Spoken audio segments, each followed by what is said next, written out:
it's in the top 10, usually, destinations for the companies that are selling internationally from the US anyway. For sure from Australia. I think it ranks number 9 right now, kind of on at least the last 90 days. It's kind of ranked 9th in the list.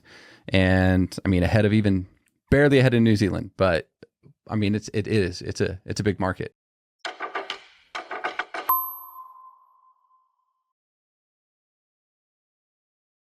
All right, welcome to another episode of the Decoding Cross-Border Ecommerce podcast. We're your host, Clint Reid, along with Aaron Bezzant. And today we're going to talk about Singapore. So, Aaron, we were talking before we got started today just a little bit about the size. So tell me a little bit about the market, some of your observations, and why customers, why companies should be selling to Singapore. Singapore is geographically small, but economically does very well for itself. So you think the population, I think it's probably similar to like a New Zealand. It's like 5.6 million. Yeah, so that's roughly around the size of New Zealand. But you look at the economics of it, and they are very well off there in Singapore. In fact, that's where they make the movie. What's it, Crazy Rich Asians? It's based all around the Great Singapore movie. because there's plenty of money there. Yeah, I think its population is 1/10 the size of the UK. But in terms of like their, the market size, it's 1/6 the size. Yeah. So it's big. Yeah. In fact, we were talking before that, it's in the top 10, usually, destinations for the companies that are selling internationally from the US anyway. For sure from Australia. I think it ranks number 9 right now, kind of on at least the last 90 days. It's kind of ranked 9th in the list. And I mean, barely ahead of New Zealand, but I mean, it's a big market. Speak English, a lot of money. It's a bit of a melting pot just because of its history and what it is. And it's got, in fact, I've been there, you've been there, great people, but it's effectively a very large city of a lot of different backgrounds of people and ethnicities. Well, large in terms of population. But in fact, do you know why Singaporeans typically don't play hide and seek? Why is that? Because good luck hiding in a city that's about, 31 miles long, a country that's 31 miles long. It's not very big. But it's amazing. I mean, you've been there. I've been there. The food's amazing. I had durian. It was. Did you have that fruit? It was terrible. I don't know if I did. It was the grossest. It was so bad. It looks like it's like this spiky. So when you say, I think I might have. But even like the food, I didn't feel like good. I felt like it was traveling in the U.S. You're like, what's American food? I guess hamburgers, and then even French fries. They're French fries, so I don't feel like there's this authentic American cuisine, except maybe you could throw barbecue or something in there. But we in America, you get all sorts of different kinds of food. I felt the same thing in Singapore. There was a wide variety, except I did go to McDonald's there, and I tried. Oh, I went to McDonald's too. What'd you get? I heard you were super excited, and I was. You know how the fast food's a little different in all different parts of the world. I got a Prosperous burger, which was this like pepper sauce they put on this. And I got the chicken sandwich version of it. But it looked like a dirty diaper when I opened it because they put so much sauce on it. It was absolutely horrible. My Kermit, our coworker, he got one too, and I think he got 2 bites into it and he couldn't. Yeah, I had this like spicy one. I'm trying to remember the name of it, but if I travel, I always try to find a McDonald's just to send some pics home to the kids on the different the different menus that McDonald's has across the world. It's actually kind of fun. Okay, all right. Well, let's go. Let's dive into this a little bit. So, we have a country guide where we talk about. We don't talk about this enough, but we have some really good country guides where we talk about different destinations and what to look for when you're selling, physical goods. When you're doing e-commerce business. We have one on Singapore. So tell me though a little bit about the landed cost into Singapore, what's simple about it, and I know there's some complexities too. So let's dive in. Yeah, so generally speaking, it's really, really straightforward and simple. Let's first talk about the de minimis, which is 400 Singapore dollars. that is based on the CIF value of the good. So that's your a shipment that has product and shipping, insurance, all of that together, the whole total value of the consignment. If it's under 400 Singapore dollars, then it goes in duty and tax free, GST free. Mm-hmm. Yep. Now, just to do the conversion on that, if you want to convert it to USD, you're about 75% of that value. So you're about $300 US. Okay. So that's awesome. And then when it is over that threshold, you've got GST, which is 9% currently. That just went up the beginning of this year. They like to raise that because I think they had changed it when this law came. When a law came out, we'll talk about it in a minute. But was it 7%? Yep. They moved it to 8%. Now it's at 9%. Yep. Who knows what next year's going to bring? Oh, are they going to hit double digits? That's the question. But the cool thing is, they don't have duty on really anything outside of your excise stuff. You got alcohol, tobacco, cars. They do put duty on cars. Oh, they also charge you. And how much does it cost to drive a car there? To get your license, it's like $100,000 or something. A year. Yeah, it's crazy. It's wild. It's a big city, so they do not want a bunch of cars. Mass transit, right? Yeah. No, they got some interesting rules, and they make it very expensive to own a car there. Yeah, for sure. Okay, but what if I ship gum there? Can I ship? What if I sell gum? No. They don't. They don't like gum's gum. No good. What I was told, and this could be folklore, but I was told by someone in Singapore that somebody had some gum had on the subway station had somehow disrupted the subway, and they banned gum. Yep.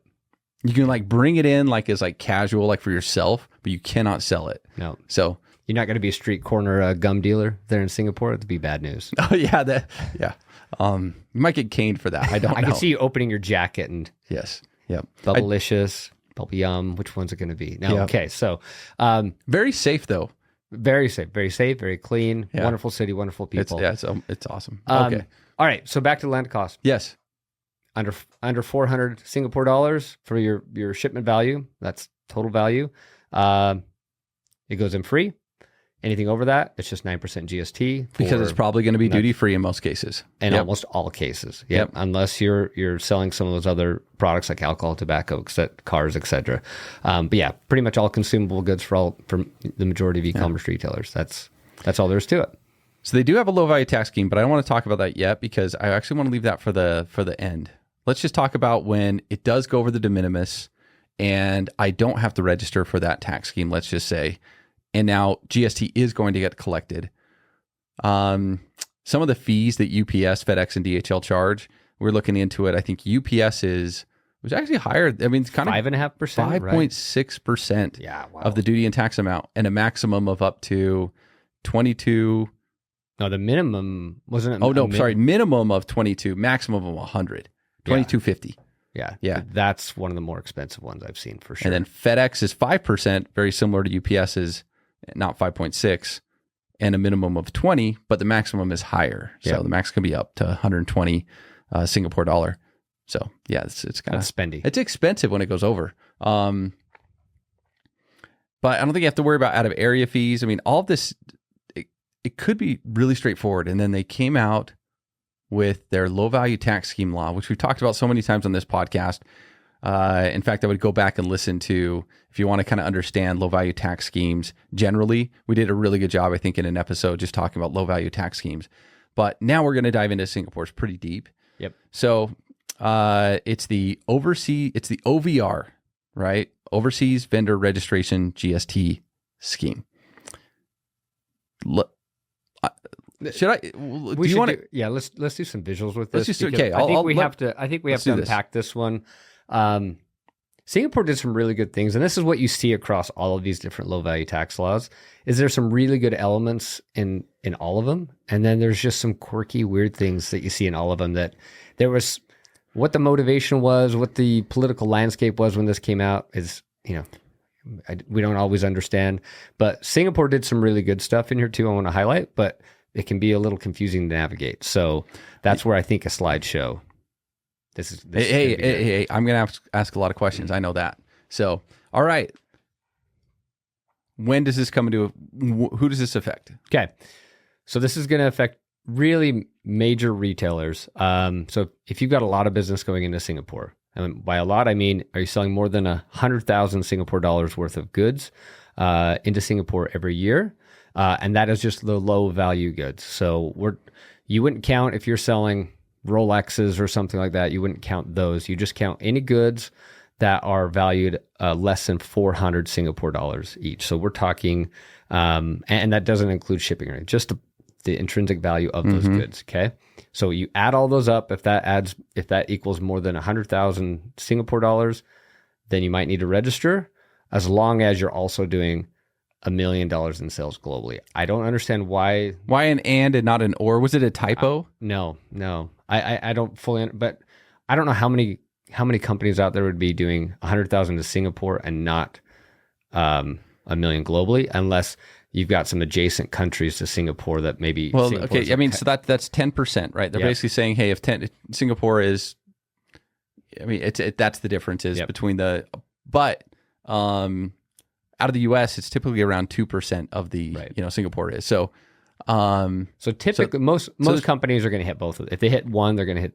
If they hit the 100,000 into Singapore, they're going to hit the $1 million globally in most cases. Yep. And in fact, I was doing some math. If Singapore is 2% of your gross sales, you'd really need to be doing about 3 million in total international sales for Singapore to start hitting this threshold. So just think about your business size. If your total international is around 3 million, and Singapore is kind of a natural distribution, like what we see across the board. It's like, you're in your top 10 countries, but kind of the tail end of that. Yeah, it's probably about time to register. So it's, and then I thought I had something else on there, but yes, that kind of gives you some perspective. That's a good metric. I like that. Okay. So GST, we talked about that, 9% on the CIF value, right? That's easy. But now that's going, if you have to register, that's going to apply from $1. So that the de minimis goes away. The minimis goes away. Yep. Because you're registered, just like with all the other schemes. Okay. Okay.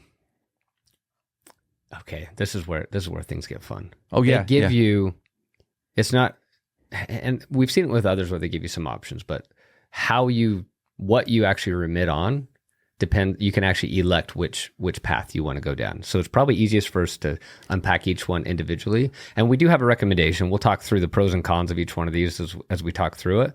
So we're going to try to keep this as straight. But we get to choose our own adventure? You get to choose your own adventure. Oh, okay. Yes. Which is kind of fun, I guess, right? Yeah, this is going to be fun. Yeah. Okay, let's do it. All right, let's go for adventure 1. Option 1, which is the default option. So if you register, so the way it works is you register. This is how this first option is. You remit on just the items that are valued below 400 SGD, just the value of the item itself. Okay. So let's skip to the next slide. All right, let's dive in. So this is the default option, and then the other two that we'll talk about next, you can elect to use one of those two as an alternative if you want. Okay. If you don't elect, this is the one you're going to use. So we're going to use an example here. Yep. Mallory is placing an order for a tennis racket. And I hear she's a pretty epic tennis player. Oh, yeah. Yeah. So she's getting herself a pretty nice racket here so she can go play on the weekends. The racket is $380, Singapore dollars. And let's say she had to pay $50 to get it delivered to her. So that's a total value of $430, which, as we just learned, is over the $400 de minimis. However, this is the remit. You remit on anything that the item is valued under 400. So technically, all the GST for this would be remitted, which means when it gets to customs, they need to know that the retailer that was selling this tennis racket is registered for GST, and they would know, oh, I won't touch this because I know it's going to be remitted, and they send it through. Whoa. Okay. Because no one understood what you said. I'm kidding. I'm sure some people did. You're telling me that this is over the de minimis. It's over 400. Right. But it's going to be, in this example, remitted through the GST scheme. Correct. Because it's based on just the value of the racket and not the delivery. Whereas de minimis is based on both. Mm-hmm. But then when they calculate what is going to be remitted, they don't base it on the same calculation. No, it's based on just the item value. I'm going to remit on the items that are valued below 400. Okay, clear as mud. All right. Yep. So that one you're going to say, okay, $380, but when you calculate the 9% GST, you apply it to the shipping too. Yeah. So then, $380 plus 50, that's $430 times 9%, $38.70. That's what's going to be remitted, and you're done. Okay. Okay. All right. Now we're staying in adventure or choose our own adventure 1. Yeah. We're still in 1, same adventure, but different. Yep. Mallory got a second racket. Yeah. Well, see, what happened was she went and started playing that weekend with her friends, and her friend had a better racket. And so she got jealous. Okay. I mean, we've all done it. Let's be honest. So she had to get a better racket this time around. That was $420. And then. So is her experience going to change here because she bought a more expensive racket? Yes. But here's the other thing. Her shoes, she wanted some better shoes, and she doesn't like playing barefoot. So she also picked up some new shoes to go with it that were $100. Okay. Okay. And then delivery on that whole shipment was $80. So she checks out with $420, $100 in shoes, and then $80 in shipping. That's a total of $600, right? So it's over the de minimis. Over the de minimis. However, the racket is $420, so that's over the 400 Singapore dollars. So it's not a low value good anymore. No. So that one's not going to be remitted on. But the shoes are less than 400. So she's got to remit on the shoes. Or the retailer remits on the shoes, and she's and needs to collect the tax from Mallory. But okay, whoa. So you're this she bought it from supernicetenantrackets.com. She goes to the website, and the website in this case would have had to say collect tax from her for $10.38. Uh-huh. And then when it got delivered, the Singaporean government or a broker, if it was UPS, FedEx, or DHL, is going to collect more GST. Yeah, because just on the racket of like $40, Singaporean dollars. But we forgot about the delivery costs. So you need to take that $80 and break it up between the racket and the shoes. Because the GST is based on CIF. Yeah. So when you go to remit, so the easiest way to do that is break it up based on the value, right? Mm-hmm. So if you do that, the $100 shoes, that's about $15.38 in shipping costs that goes towards the shoes. You remit on that. That's where the 1038 comes from. And then in customs, they're going to do the rest of it, as long as they know what the math equation is here. They're going to do the rest of it for the racket and the rest of the shipping costs, apply GST, and then they'll assess and bill that and collect that. If it's DDU or DAP, then it's done at delivery. So the person checking out is going to they're going to pay the 1038, and then they're going to hit with another GST bill at delivery for the rest. Sounds like a good experience, doesn't it? No. Okay. All right. This is Choose Your Own Adventure 2 now, right? So now you said, I should have had that in this slide. Yeah. But yes, we just went through Adventure 1. We're now at Adventure 2.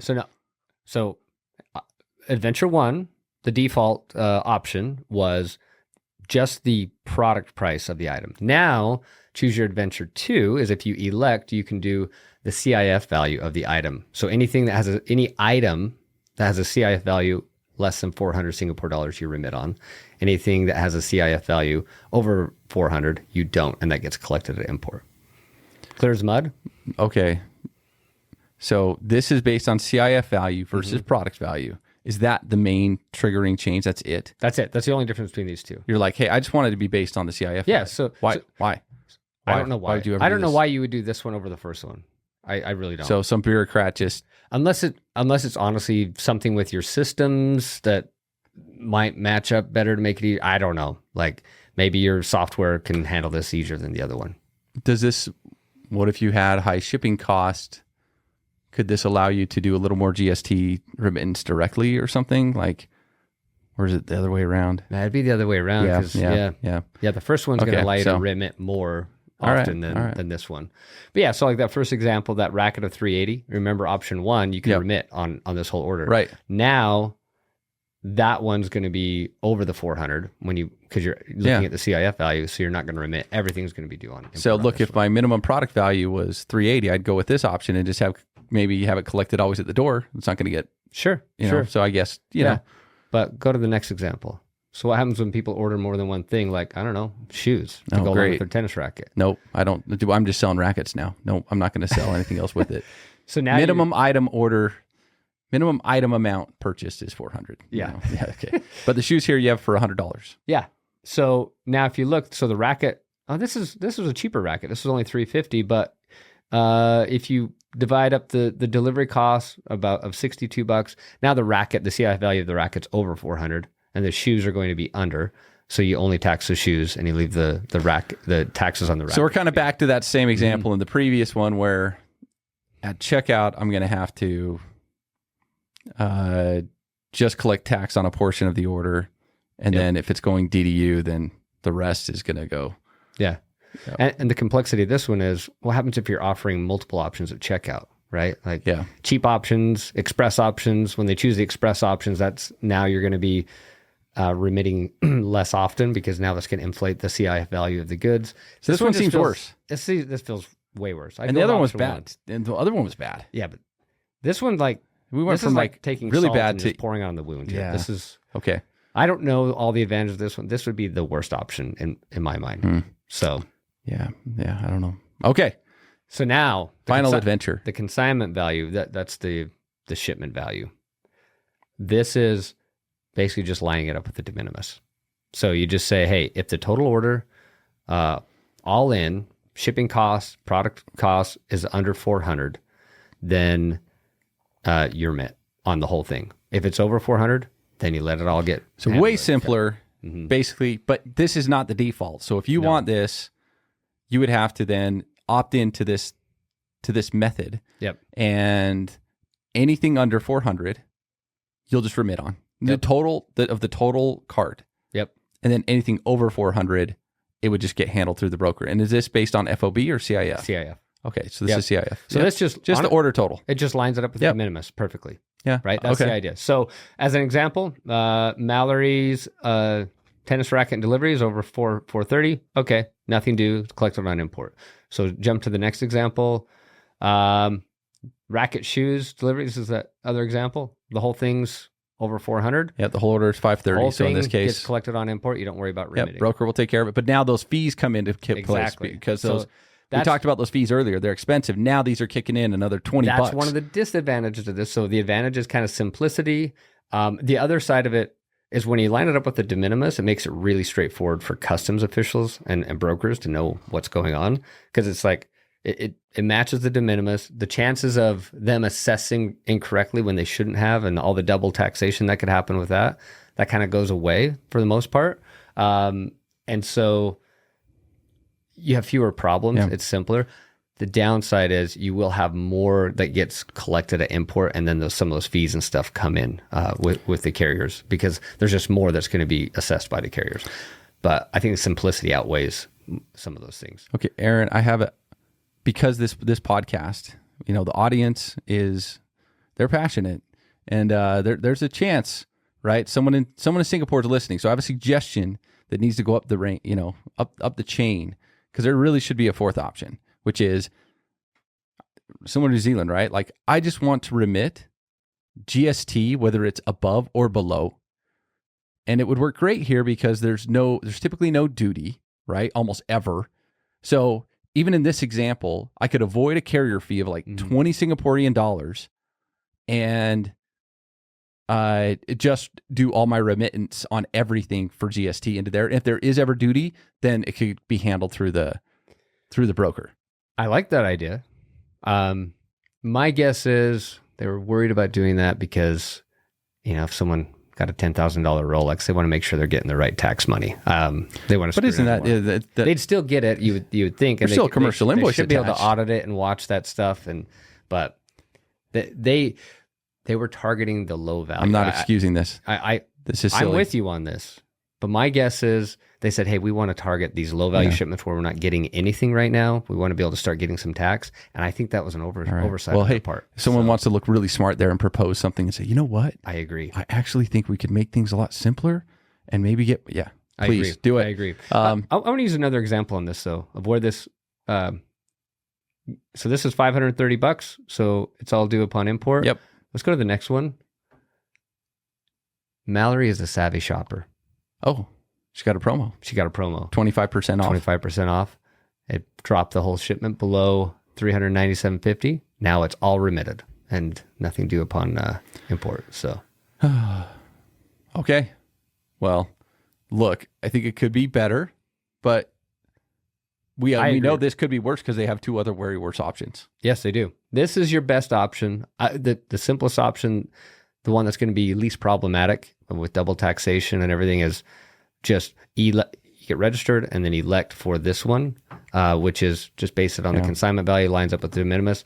And that's where we take care of all of this for the customer, right? With calculations, remittance, everything. In fact, the one cool thing that Singapore did is they also allow you to contract to somebody to take care of it for you, which is specifically written out there. So Zonos actually, if you have to register, just enter in agreement with us. We got it. It'll actually even be our tax ID. You don't even have to register. Yeah. We'll just take care of it. And then the great thing then too for the retailer in this case is we're going to collect the 9% in this example, and then we're going to collect the 9% plus the appropriate fees, if applicable, with UPS, FedEx, or DHL. They get applied to the order if it's over the de minimis, and that's all going to happen at checkout. So for Mallory, she uses the 25% off promo code, and she's going to pay $35.78, right, in GST. But if it's a 20% off promo code, she's going to end up paying, let's say that it's just a few dollars higher. Maybe she's paying $40 in GST, but she's going to pay another $20 possibly in a carrier fee, and we'll calculate that as part of the entire total landed cost. So in other words, it for the retailer that's working with us, it's just super simple. We just take care of the whole thing. Yep, you got it. Now that's now you do on the paperwork though, and this is the other thing we take care of too, right? Yep. So because you got to tell them what you're doing. So explain to the audience also that can't see this, like what they need to do on the commercial invoice to get this right. Okay. So first thing to think of is put yourself in a broker or a customs agent's seat. The majority of shippers are not registered because this is really targeting the larger shippers. So the majority of shipments coming through are for non-registered organizations, right? Right. So you have to first let them know you're registered. So there's a tax ID field on the commercial invoice where you put your registration number. Where's this? Okay. No, the tax ID field. Yes, yep. That is on the commercial invoice. Yep. And then now, if you do option 1 or 2, remember you have to tell them item by item which one you pay GST or remitting GST on, and which one you're not. So what kind of commercial invoice allows you to do this other than a custom commercial invoice to have that you have up here GST paid, yes or no, and then you have a handbag and a watch. Yeah. And the handbag you say a Y for yes, it's paid, and the watch you say N, no. Like this, that's not a typical column on a commercial invoice. No, this is. So it's a custom commercial invoice just for Singapore. Yeah, that's where the first two options get complicated. You got to make sure you have all the software. Really have your ducks in a row. Yeah. To back it up. Versus, hey, just do that third option. Remit on, either you're remitting on the whole shipment or none at all, and you can just put a comment on. You put your registration number, and you can even put a comment and note on there that GST has been remitted on the whole order, and you're done. And then it makes it less likely for the customs agent to mess up too. For them, it's either over the de minimis and they're going to collect like they normally do, or it's under. And guess what they normally do when it's under the de minimis? They don't collect anything anyways, right? So you have a lot less likely chance, a lot smaller chance of having an issue with a customs agent assessing when they shouldn't, because they just assess when they normally do, and they don't assess when they normally don't. And okay, listen, I have an e-commerce business. You know what I do? I'm just using Zonos in this case. I just because that is the complications between all the different, and every time we do this podcast, I learn, and I'm like, this is wild. I just as a reminder though to companies with DDP to Singapore, if you are doing a postal shipment, you're going to be able to take advantage of this low value tax law if as long as your values, the item, like if you can remit on the whole order, it works great with a postal solution. Now, that said, we are really close to having something in place we work with Singapore Post, to having something in place with the United States Postal Service to do DDP into Singapore. So solution coming soon, I think. And that'll help all the ones over 400. Yep. Where it's being collected on imports, so that no matter what the value is, if it's going postal, we can help. Yep. Postal with the USPS anyway. All right. Well, Aaron, another riveting conversation about these countries and what they do. And I can't wait for the next one. So appreciate the time today. Thanks, Clint.